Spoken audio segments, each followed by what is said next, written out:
Olá, pessoal! Vamos então às nossas dicas regressivas de direito penal para sua prova da OAB.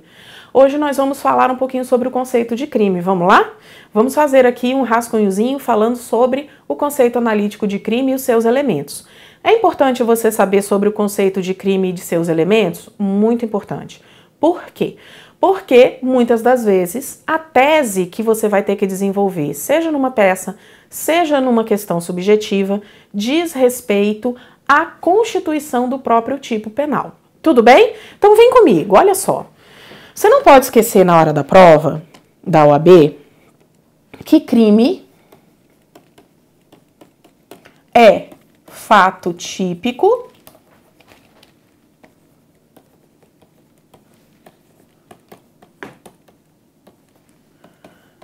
antijurídico e culpável. Nessa nossa primeira dica, nós vamos falar aqui sobre o fato típico, tudo bem?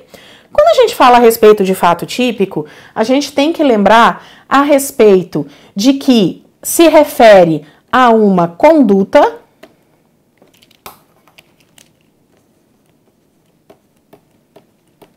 voluntária, dolosa ou culposa. Muito bem. Quando a gente fala de conduta, a gente fala de ação ou de omissão. Podemos ter um crime omissivo. Ela tem que ser voluntária, tem que ter livre e espontânea vontade do indivíduo. Ela pode ser dolosa ou ela pode ser culposa, pessoal.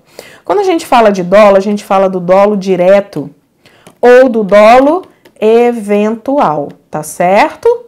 Quando a gente fala de culpa, a gente fala de culpa consciente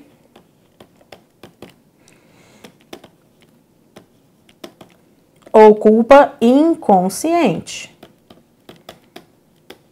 Olha aqui pra mim, vamos lá. Quando eu falo de dolo direto, eu falo daquele indivíduo que desejou o resultado, tá certo? Ele, então, verificou como possível e o desejava, tá? Eu quero que tal resultado aconteça.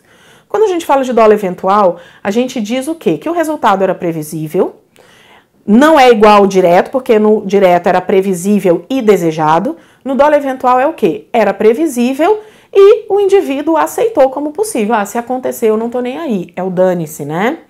É diferente de, por exemplo, da culpa. Na culpa consciente, o resultado é previsível, mas o agente tem plena e absoluta convicção de que vai conseguir evitar aquele resultado, fazer com que ele não aconteça. Tudo bem? A culpa inconsciente é ainda pior. Por quê? O resultado era até previsível para o homem médio, mas não foi previsto por aquele indivíduo. Tudo bem?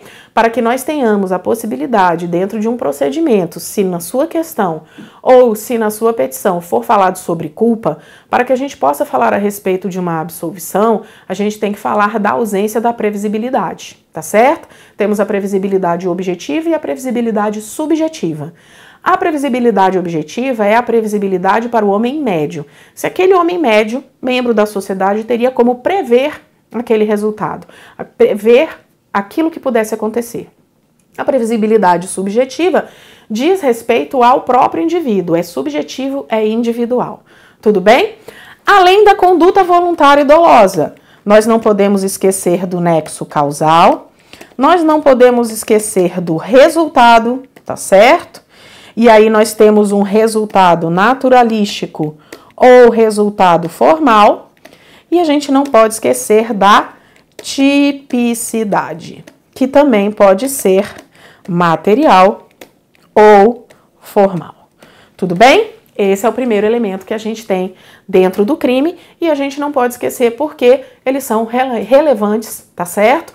E aí, por exemplo, quando a gente fala da tipificação, a gente fala de uma adequação formal, que é uma adequação ao tipo penalmente previsto, e na adequação material a gente fala, por exemplo, da adequação social do fato. Quando a gente fala, por exemplo, de princípio da insignificância, gerando a atipicidade, é porque está relacionado, por exemplo, com a tipicidade material. Essa foi a nossa dica de hoje de direito penal.